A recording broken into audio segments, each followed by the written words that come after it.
කතා කරන කතා නොකරන ජීවීන් හා වස්තුූන් වෙනුවෙන් ස්මතුවන ප්‍රස්තුතය ප්‍රශ්න කිරීමට එන්න. දේවා ටෝක්. ආයුබෝවන් දේවා ටෝක්ස් තුළින් අපි මේ හද්ද බැද්දි රිංගුව හරි අව්‍යාජයි අප්පා මිනිස්සු. ඒගොල්ලෝ කතා කරන විදිය අලියෙක්ගෙන් ගුටි කාලා අලියා ගැන ಗುಣ වයන මිනිස්සු ගම්වල ඉන්නවා කිව්වහම ඕගොල්ලෝ පුදුම වෙනවද? අලිත් එක හෙට්ටු වෙනවා ඔට්ටු වෙනවා මේ මිනිස්සු. හරි දවස ගෙවා ගන්න මේ කොළඹින්දන් ගහන කයිවාරු නැත්තම් කොහේ හරි අලි නැති බිමක ඉඳගෙන අපි කියන කතාවලට වැඩිය අලිත් එක්ක ගැවසෙන මිනිහා කතාව අතිශය වේදනාකාරී සහ බරපතලයි. ඒක නිසා මේවා දෙපැත්තේ ඉඳලා මැද තැනකට ගොනුගත වෙනවා මිසක් අපිට ඕන මගුල් කරන්න යන්න හොඳ නැහැ. ඒක තමයි අපේ අදහස. හරි. ඒක නිසා අපි එහෙම බිමක ගිහිල්ලා අලියෙක්ගෙන් බැට කාපු මිනිස්සුන්ගේ අදහස් විමසන එක සාමාන්‍යයක් විදියට කරගෙන ගියා. දැන් ඒක කාලාන්තරයක් තිස්සේ කරන වැඩක්. මේ එහෙම එක උදාහරණයක්. 3ට විතර හරක් ගෙනත් දාලා හන්දෑවි. ඔව් වෙලේ උදැලා තිබ්බා ඒක ගින්න කියලා යන්න ගියා. මම දන්නේ අලියෙක් කියන්නේ. එතන හේනක් එනවා ඒකේ මනුස්සයා කියලා මම කතා කෙරුවා. ටිකක් වදුලලා වගේද? ඔව් කැලේ. කියන්නේ සිංගාග්නේ යන්න ඕනේ. ඊට පස්සේ කතා කෙරුවා නැහැ. ඊට පස්සේ ආයෙත් කතා කෙරුවා නැහැ. එතකොටම මේ කකා ඉඳලා ඔහොම ගාලා ඇදලා කකා ඉඳලා හැරුණා ඔහොම හැල්ලා දුවගෙන මාත් දෙව්වා. පන්සලේ යත් එක්ක කිව්වා උන්දටත් ඇහුණා. ඒ අත්තත් කතා කරුවා මොකද කියලා.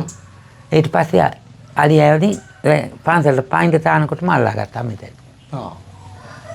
අල්ලාගෙන අත් දෙක ගාවට අන්න මං ඔහොම කන්දමෙන්දට මිරිචාන් කෙරුවා. අලියා එහෙනම් මෙහෙම මොකද්ද මේ මෙහෙම මීච්චන් කරුවේ මොකටද? මේ මරන්න අත් දෙකට ඉස්සරහා ගාත් දෙකට. ඔව් ඉස්සරහා අත් දෙකට. ඒ දෙක දැන් මෙහෙම ලං කරලා තාත්තා මැදි වෙලා අතර නැහැ. ඊට පස්සේ ලේසුවා. ලේසලා වැටුණා. ලං කරාට මේක එහෙම ලොකුවටම තද කරන්න බෑ. නෑ කකුලට තද කෙරුවා. තද කරා. තද කෙරුවට මේ ලේසුවාම. ලේසුවා.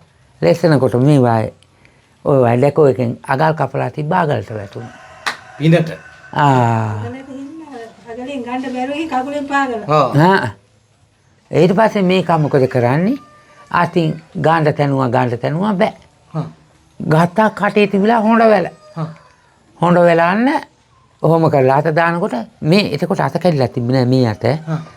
හොඬ දාලා ඔහොම කෙරුවා. මේ මං ගාන්න හොඬේ. ඊට පස්සේ මං ඔහොම කරලා බලා ගත්තා. මොකක්ද හොඬ වැල? හොඬ වැල. ඔකගේ හැකරැල්ලයි වයි හොඬ වැල. බදා ගන්නකොට මේ කාමුරු සද්දයක් කෙරුවා පිටි ගාලා ලාන්දට පැනලා දුවන්න හැරුණා. කිචි කැවෙන්නේ නැති. ඒක තමයි. හාන්කිටි තමයි. දුවන්නම ගියා. අර කටුස්සා ගිහිල්ලත් ඕක උණයි කියලා කතාවක තියෙන්නේ. පොඩි කාලේ අත්තම්ම කියලා දෙන්නේ. ඔව්. ඒ වගේ මේක දැන් අර කත ගාපු ගමන් කිචි කැවුණා. ඒක තමයි නේද මහත්තයා. වෙන්න ඇති ඒක.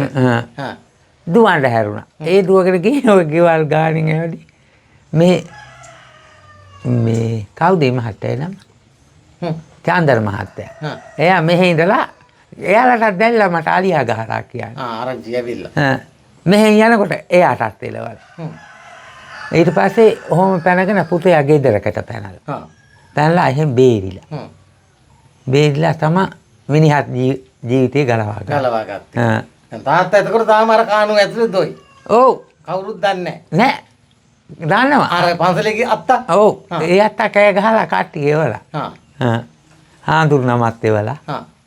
ඊට පස්සේ තමයි මෙහි ඉඳලා කට්ටිය ගියේ. දැන් නැගිටින්න උත්සාහ කරේ නැහැ. නෑ මම නැගිටින්න මේ කට්ටිය යනකොටත් මම කිව්වා මම මොකවත් වෙලා නැහැ කැඩිලා බිඳිලා නැහැ මම දන්නේ නැහැ. ඔව්.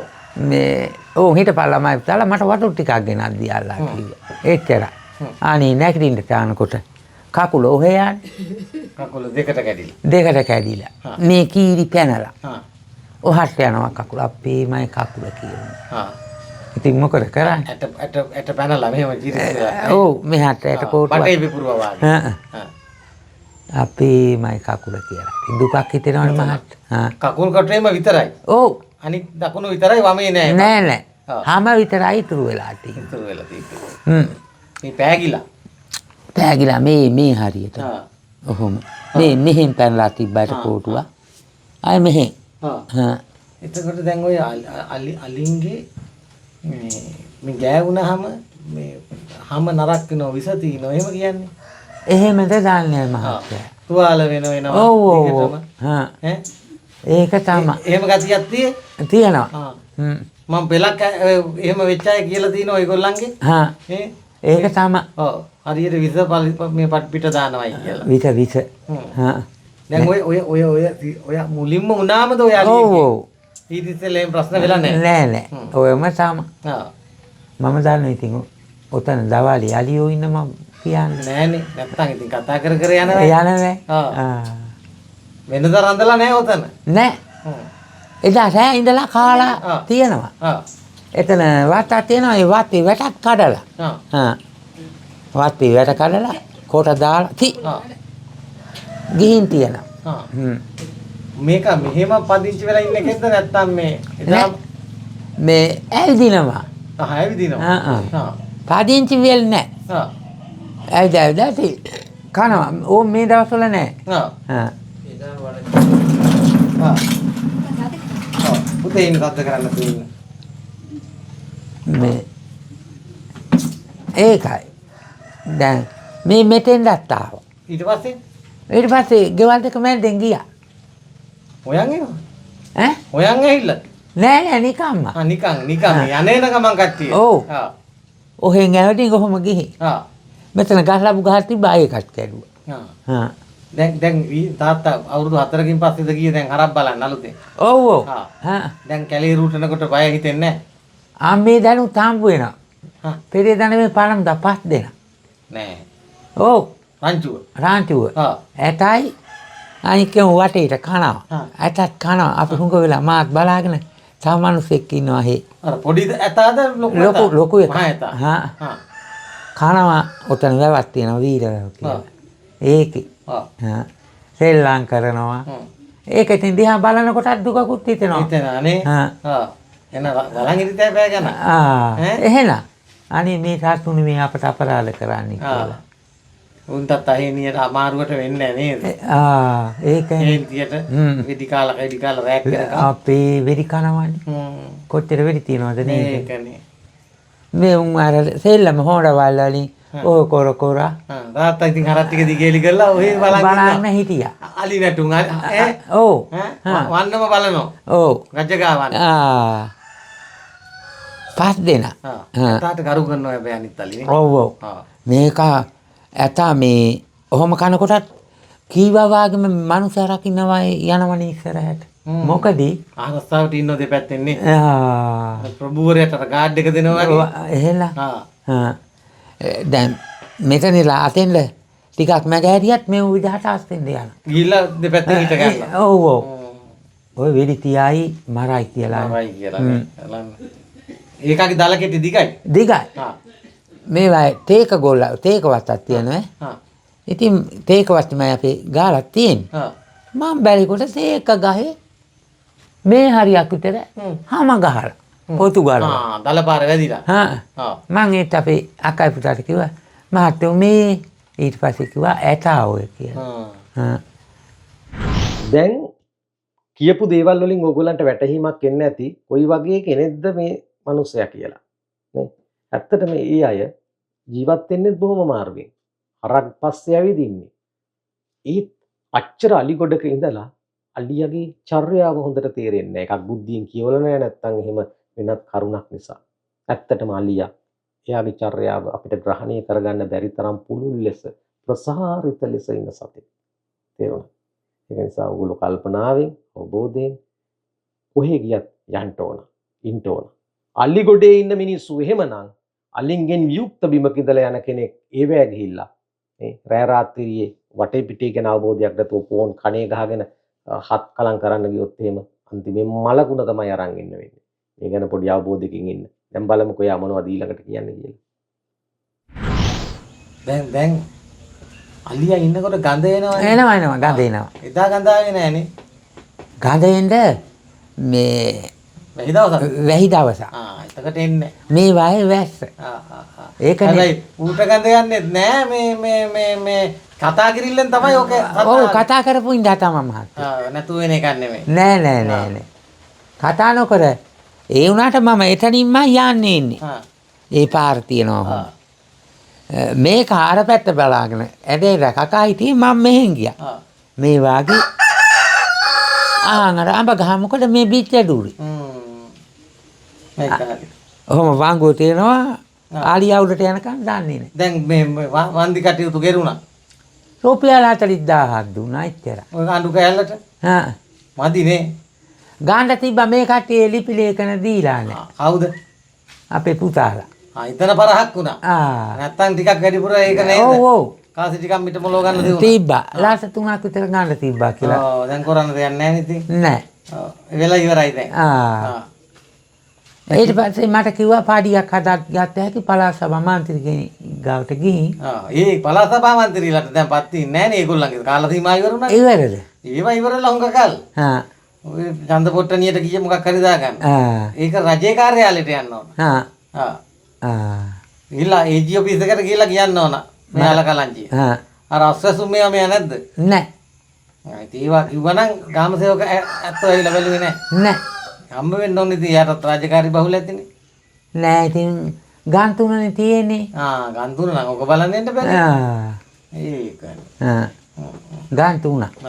දැන් කිරිදවල ආදායමක් ගන්නව. ගන්නවා. ලීටර කීයක් විතර එනවද? දැන් නම් 10ක් 12ක් ගන්නවා. රස නිසා.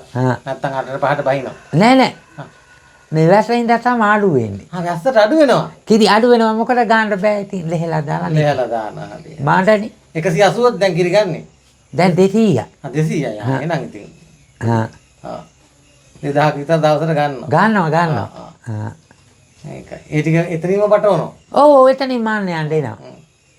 ඒක ලේසිනේ. හරක්ට ආරෝවක් කරන්න යාලිනේ. නෑනේ. දැන් හරක් එකට කනවනේ. කනවනේ නේ. ඒකනේ. ඒකට කනවා. මේ හරක් මේ පැත්තේ ඉන්නවා අලිත් අර වාගේ ඉන්නවා. හරකයි පිට යන්න බෑ අපිට නේ. බෑනේ. නැත්තම් හරි. ඕක කරන්නේ නෑනේ. නෑ. හරකයි පිට යනවා. ඒත් ඕක ගනි. ගනි මම මේ විහිළු කරනවා. හරකයි අලිය අපි ඔය අඳුරන්න බෑ. දෙකට. එහෙලා. හොඳ මොලකාරයනේ. මොලේ තියනවා කීවට. අපිට වැඩිය තියෙනවා. මම ගාලා ගාවම එහා පැත්තේ තමයි ඔය කොල්ලෙක් මැරුවේ. මැරුවේ? එහෙලා. ඒ මොකක් කරන්න ගිහිල්ලා? ඒ උදේ පාන්දර.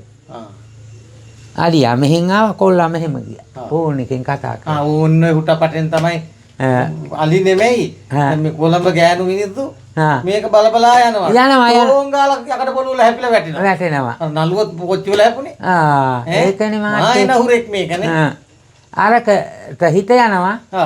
මේකේ ගානක් නෑ මගේ ජීවිතේ ගානක් නෑ. අරක එක තමයි කතාව. කතාව වාසේ අලිය ඇහිල්ලා තලලා ගියා. ඉච්චදේ අපි යනකොට මෙහාට කැලේට පායින්ද තනලා තියෙනවා. මේවා බාටා දෙක ගැලවිලා. ආයක පැටලෙන්ට ඇති. පැටලිලා.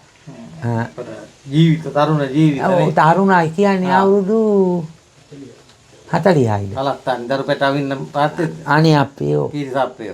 මේ වාගේ ඇති. ලොකු එක්කෙනා 5 වසරේ. දෙන්නයි. දෙන්න. අනික එක්කෙනා මේ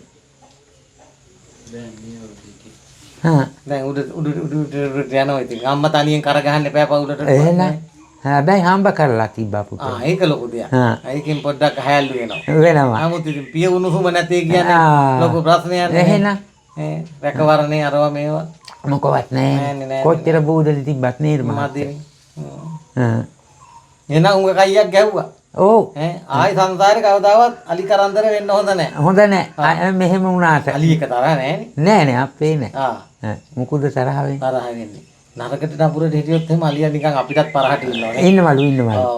ඒක නිසා නිකන් තරමත් උස්සන්න හොඳ නැහැ කියනවනේ. නෑලු. ඕකට හිතේ තියනවලු. හිතේ තියනවලු. කුණුවarpයක් කියන්න හොඳ නැහැ. හොඳ නෑලු. සරට කතා කරන්න හොඳ නෑලු. ඒකෙන් තමයි මට උනේ. ඒකනේ. දැන් මිනිහෙකුටනේ කතා කරේ අලියෙකුට නෙමෙයිනේ. නෑනේ. එහෙනම් රාලහමි යන්න මොනවා හරි කියන්න දුන්නානේ. එහෙලා. නෑ. ඒකනේ උනි මහත්තයෝ. කුණුහරුපෙන් අනිවාර්යෙන් විත කාණ්ඩ කිව්වා. මොන විතද? අලි කන විත. එහෙලා. ඔන්න ඔය මානව කොට්ටාසය විඳින වේදනාවත් අලි විඳින වේදනාවත් දෙකම තැටිය දැම්මොත් එහෙම උඩ යට යන එක පොඩ්ඩක් එහෙට මෙහෙට වෙයි. නමුත් ඒක නෙමෙයි ප්‍රශ්නේ. මේ තැටිය බැලන්ස් කරන එක. මේ ඉඩම් හරියට කළමනාකරණය කරලා සත්තුන්ටත් මිනිස්සුන්ටත් නිශ්චිත නියමිත අවකාශයක් ඇතුලේ සැරිසරන්න දෙන එක. ඌට ඉන්න තියෙන තැන අපේ කාට කොටා ගන්න ඡන්ද කාලයට දෙනවා නම් එහෙම මේක ලොකු ප්‍රශ්නයක් වෙනවා. ඒක නිසා සත්තුන්ට ජීවත් වෙන පරිසර පද්ධති හොඳින් පෝෂණය කරලා ඒවා නිර්මාණය කරගන්න හැකියාව ඕනවටත් වැඩිය තියෙනවා. ඒවා බොරු උත්සාහයන් මවාපෑම් බවට පත් වුනොත් නම් යන්නේ නමන්නේ. ඒක නිසා සුපෝෂණය කියන්නේ නිකම් වචනයක් හා නිකම් මවාපෑමක් බවට පත් නොවි සතාටත් මිනිසාටත් හිතකර දෙයක් බවට පත් වෙන්න ඉඩහසර ලැබෙන කාලයක් උදා වෙන්න කියලා අපි ප්‍රාර්ථනා කරනවා දීවා ටොක්ස් තුලින්. ජය වේවා.